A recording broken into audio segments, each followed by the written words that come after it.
Before we dive into this emotional story, I'd love to know, where are you watching from? Comment below with your city and country, and let's see just how far this story reaches. Now, let's get started. It all started on a warm Friday evening in Charleston, South Carolina.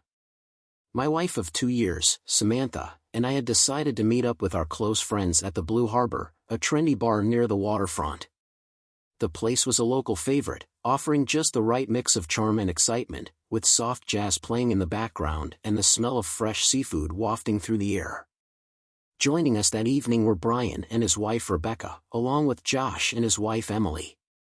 We hadn't all gathered in weeks, so the night felt like a much-needed escape from our busy routines. As the evening unfolded, I noticed 2 black men seated in a corner booth near the bar. One of them was nursing a drink, his eyes casually scanning the room, while the other walked around the bar with an air of confidence. At first, I assumed he was simply socializing, maybe even networking. But as I observed him more closely, I noticed he only approached tables where women were sitting, often leaning in to speak briefly before moving on. Sometimes, he lingered long enough to show them something from a small leather portfolio he carried. The contents weren't clear, but it seemed to be photographs or documents. Curiosity got the better of me. "Do you think they're trying to sell something?"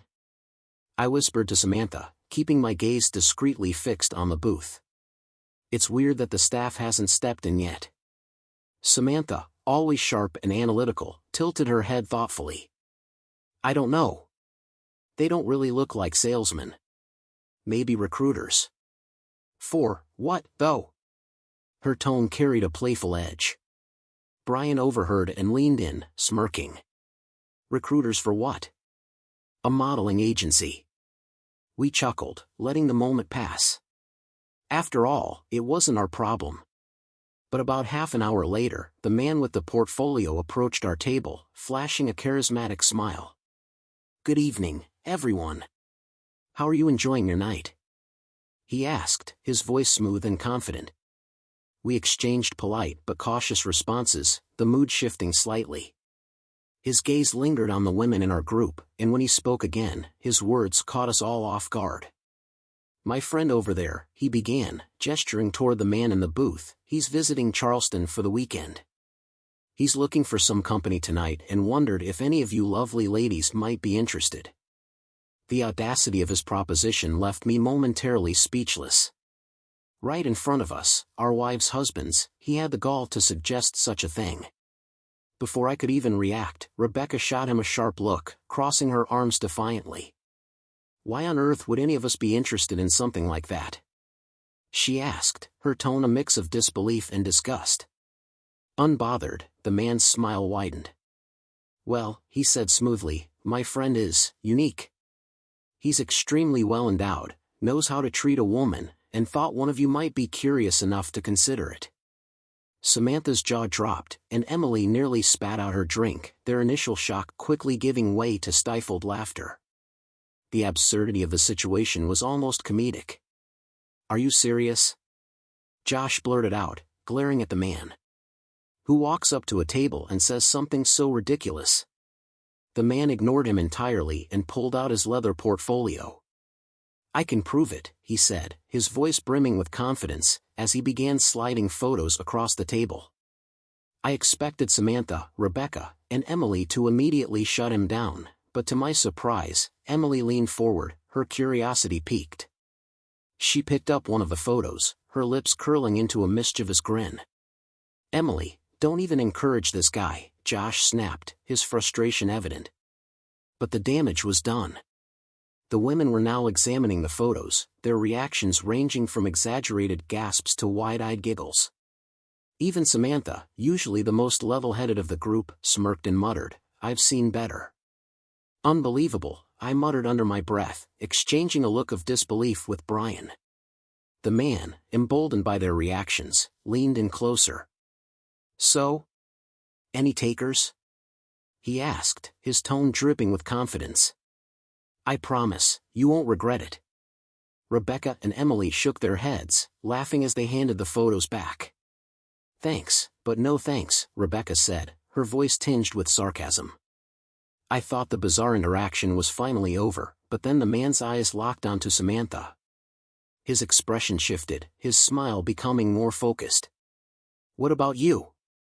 he asked her directly. "I noticed you didn't say no." My heart sank. I expected Samantha to roll her eyes, tell him off, or laugh it off. Instead, she hesitated, glancing at the photos on the table. A faint blush crept across her cheeks, and for a moment, she didn't respond. "Samantha," I said, my voice sharper than I intended. "Tell him to leave." She looked at me, then at the man, and something in her expression changed. "I'll go," she said softly, standing up and reaching for her purse. Her words hit me like a freight train. Time seemed to freeze as the room around me blurred. My wife, my Samantha, had just agreed to leave with a complete stranger. The man extended his hand, and she took it without hesitation. "Are you serious?" I demanded, my voice rising.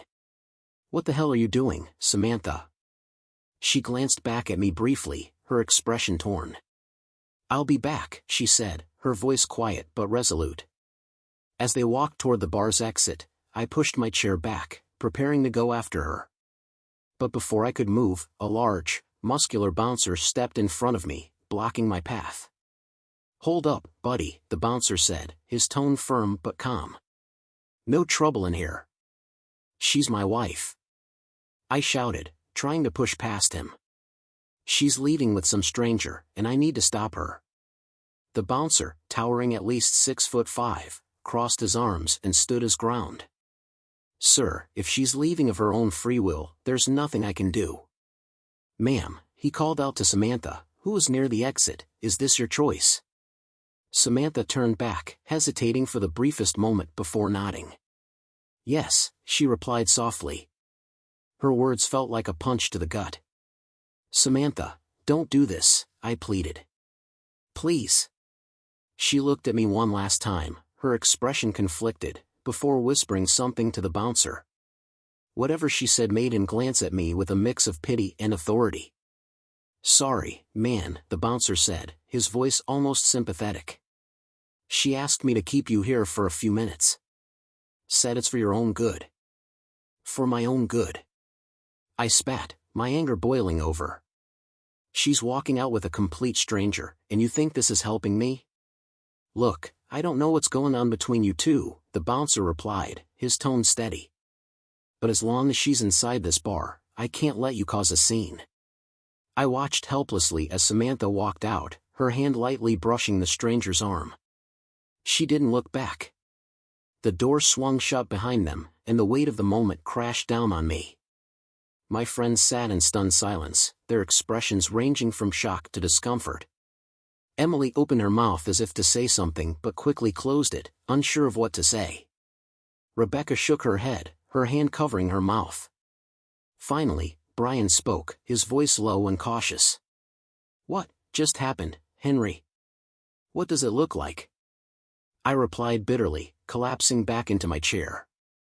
"Samantha just walked out on me." "For him." Josh leaned forward, his tone urgent. "We can go after her. There's still time to stop this." I shook my head, my voice hollow. "What's the point? She made her decision." "But she's your wife," Emily interjected, her voice tinged with desperation. "Maybe she's not thinking straight. You could talk to her, convince her to come back." I laughed bitterly. If she wanted to stay, she wouldn't have left. We sat in tense silence for what felt like an eternity, the noise of the bar fading into the background. Finally, I stood up, tossing some cash on the table to cover my share of the bill. "Where are you going?" Rebecca asked cautiously. "Home," I said flatly. "There's no reason for me to stay here." "Are you sure?" Emily pressed. "What if she comes back?" I paused, my anger bubbling to the surface. "Then one of you can take her in for the night." "I'm done." Without waiting for a response, I turned and walked out of the bar. The cool night air hit me like a slap as I stepped outside. My car was parked a few blocks away, but the walk felt endless. My mind raced, replaying the events of the evening over and over, searching for some way to make sense of it all. By the time I reached my car, I felt numb. I sat in the driver's seat, gripping the steering wheel as my thoughts spiraled. My phone buzzed on the passenger seat, Samantha's name lighting up the screen. For a moment, I hesitated, torn between answering and ignoring her entirely. Against my better judgment, I picked up. "What do you want?" I demanded, my voice sharp. Her tone was calm, eerily so. "Henry, I'm not calling to fight. I need you to understand something." "Understand what?" I snapped. "That you humiliated me in front of our friends. That you walked out with some random guy." "It's not about you," she said quietly. "It's about me. This is something I needed to do." I laughed bitterly. "Needed to do? Are you hearing yourself, Samantha? You just threw away 2 years of marriage for what? A thrill?"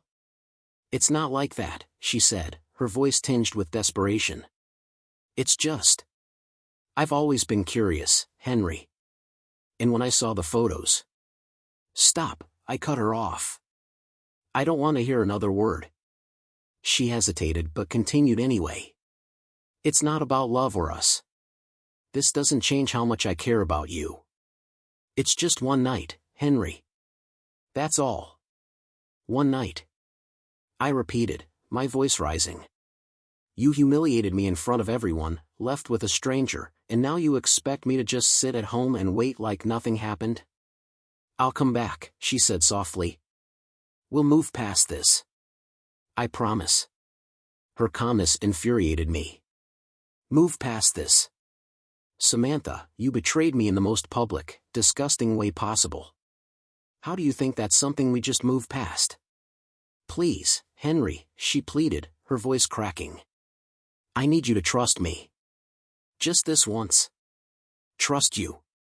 I said, the words heavy with disbelief. "You've got to be kidding me."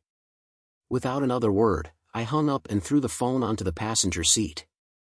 The rest of the drive home was a blur, anger and heartbreak clouding my thoughts. By the time I pulled into the driveway, I felt like a shell of myself. Inside the house, the silence was deafening. Normally, Samantha would greet me with a smile or a playful comment about being late. Now, the emptiness felt oppressive, a stark reminder of what I had just lost. I didn't waste time.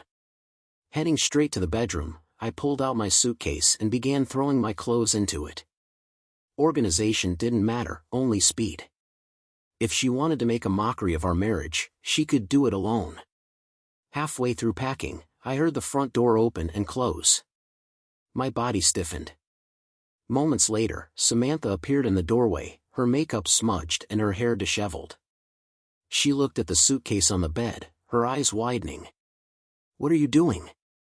she asked, her voice small. I didn't look at her as I zipped up the suitcase. "What does it look like?" "I'm leaving." She stepped closer, tears welling in her eyes. "No, Henry. Please. Don't do this. It was just one stupid mistake." I spun around to face her, my anger boiling over. "A mistake?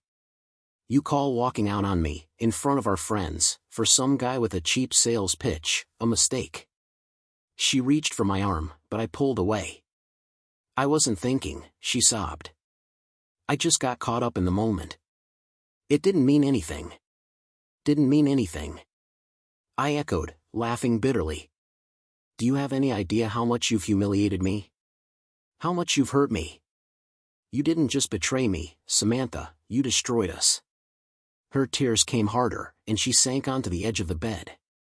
"I'll do anything to fix this, Henry. Anything. Just tell me what to do."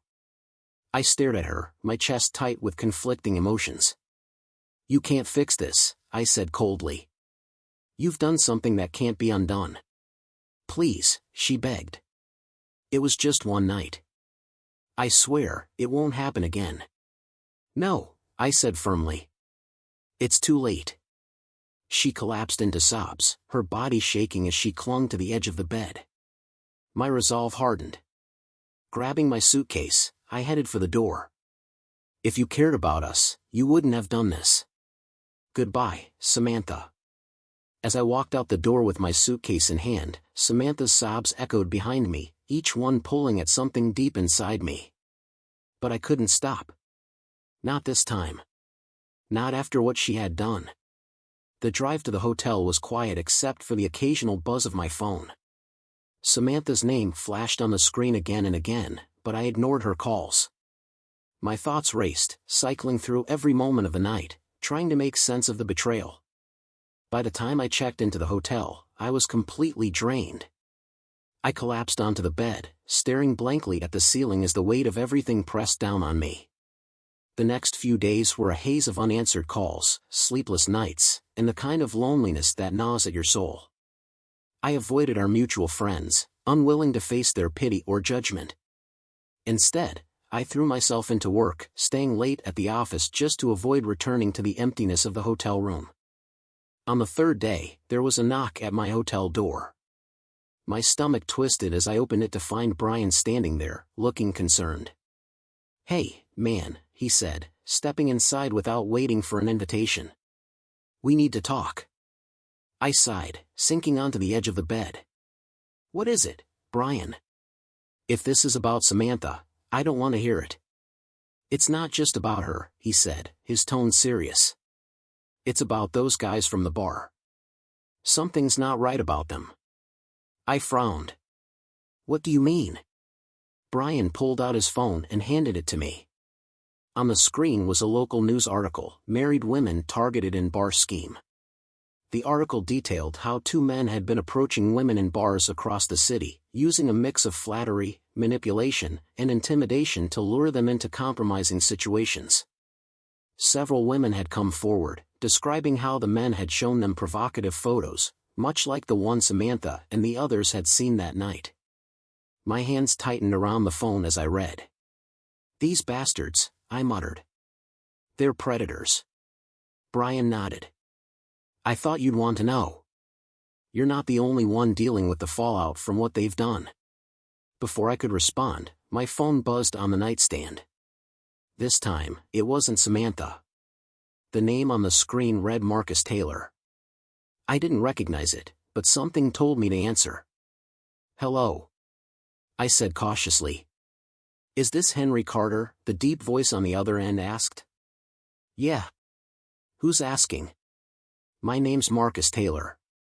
My wife was one of the women those men approached. She told me everything, including what they did to her and how they targeted her. I'm reaching out because I heard they've done this to others, maybe even your wife." The line went silent for a moment as I processed his words. "They did," I said finally. "What do you want?" Marcus's voice hardened. "Justice. Those men are ruining lives, and they're going to keep doing it unless someone stops them. I thought you might want to help." I hesitated, my mind racing. On one hand, I wanted nothing more than to forget everything about that night. But on the other, the idea of confronting the men who had torn my life apart was too tempting to ignore. "Where do we start?" I asked. 2 nights later, Marcus and I parked outside the Harbor Lounge, a swanky nightclub near downtown Charleston. Marcus had spent the past few days tracking the 2 men, whom he identified as Desmond and Richard. According to Marcus, this was one of their favorite spots to scout for new victims. The neon lights of the club cast a flickering glow across the bustling street, and the deep thump of the bass inside was faintly audible even from where we sat. I gripped the steering wheel tightly, the adrenaline coursing through me. "There they are," Marcus said, nodding toward the entrance. Desmond and Richard strolled up to the bouncer, greeting him like old friends before disappearing inside. "Now what?" I asked, my voice taut with tension. "We wait," Marcus replied, his tone calm but resolute. "When they leave, we follow. If they've got a target, we make sure she gets out safely." The minutes crawled by as we watched people come and go from the club. Finally, around 1 a.m., Desmond and Richard reappeared, flanking a young, visibly tipsy woman. She was laughing, leaning on Desmond for support as they led her toward their car. Let's go, Marcus said, starting the engine. We followed them at a safe distance as they drove toward the outskirts of the city, eventually pulling into a dimly lit motel parking lot. Marcus parked our car a few spaces away, and we watched as Desmond helped the woman out of the car while Richard grabbed a key from the front desk. My heart pounded as I realized what was about to happen. "This is it," Marcus said, his voice grim. "You ready?" I nodded, gripping the door handle. "Let's end this." We stepped out of the car and approached their vehicle. Marcus's booming voice cut through the night air. "That's far enough." The woman froze, looking back at us with confusion. Desmond and Richard turned, their postures tensing as they sized us up. "Who the hell are you?" Desmond demanded, his tone sharp. "We're the husbands," Marcus growled, taking a step forward. "And your little game is over." Richard sneered, stepping toward us. "Look, man, this isn't what you think. She's here because she wants to be." Ignoring him, Marcus turned to the woman. "Miss, go home. Now. This isn't a place you want to be." She hesitated, her gaze darting between us and Desmond. Finally, something in Marcus's tone seemed to break through her fog of alcohol and confusion. She backed away slowly, muttering a slurred thank you, before stumbling toward the parking lot exit. As soon as she was gone, the tension between us exploded. Desmond lunged at Marcus, throwing a wild punch, but Marcus dodged and landed a solid blow to his stomach. Richard came at me, but I swung the tire iron I'd grabbed from our car, hitting him square in the ribs. The fight was chaotic, fueled by adrenaline and rage. By the time it was over, Desmond and Richard were on the ground, battered and groaning. Marcus leaned over Desmond, his voice low and threatening. "If we ever hear about you pulling this crap again, it won't end with just a beating. Do you understand?" Desmond nodded weakly, blood trickling from his lip. "You think this changes anything?" he spat. "There are plenty of others like us. You can't stop them all." "Maybe not," Marcus said coldly. "But we can stop you." We grabbed their wallets and took photos of their IDs, noting their addresses.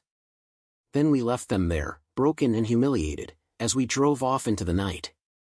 The following morning, I woke up to a flood of text messages and missed calls from Samantha. I ignored them, but one message caught my eye. "I heard about what you did last night. Please, Henry, let's talk." I stared at Samantha's message for a long moment, my emotions swirling.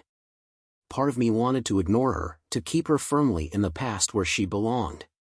But another part of me, still raw, still vulnerable, wanted answers. After everything that had happened, I needed closure, even if it came from her. Against my better judgment, I replied, "What do you want to talk about?" Her response was almost immediate, "Please meet me at the house. I need to see you." I hesitated, my finger hovering over the keyboard. Finally, I typed, "Fine. I'll be there in an hour." When I arrived at the house, Samantha was waiting on the porch, her arms crossed tightly as if trying to hold herself together. Her face was pale, her makeup minimal, and her usually styled hair hung loose around her shoulders. She looked tired, almost fragile. I stepped out of the car, keeping my distance as I approached. "What do you want, Samantha?" She flinched at the coldness in my tone but didn't look away. "I heard what you and that man did last night. You confronted them, didn't you? The men from the bar." I nodded, my jaw tight. "Yeah, we did. Someone had to stop them." She took a deep breath, her voice trembling. "I'm glad you did.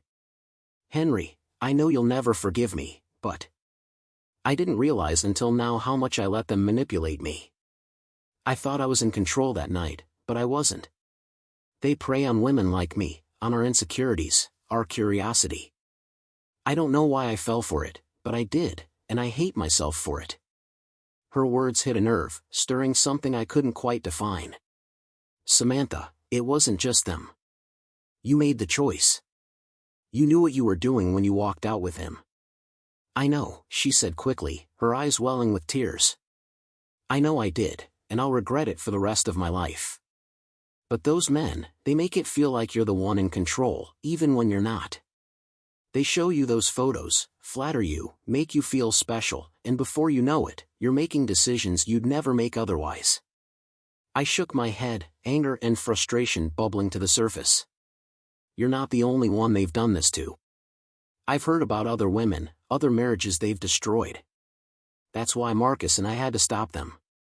Her eyes widened slightly at the mention of Marcus. You're not alone in this, she said softly. But, Henry. I know it doesn't mean anything now, but I'm sorry. I'm so sorry. For a moment, I stood there, unsure of what to say. The anger that had fueled me for days felt distant, replaced by a hollow ache. Sorry doesn't change what you did, Samantha. It doesn't fix the damage. I know, she whispered. But I hope one day you'll find it in your heart to forgive me. I exhaled deeply, looking away. I don't know if I can.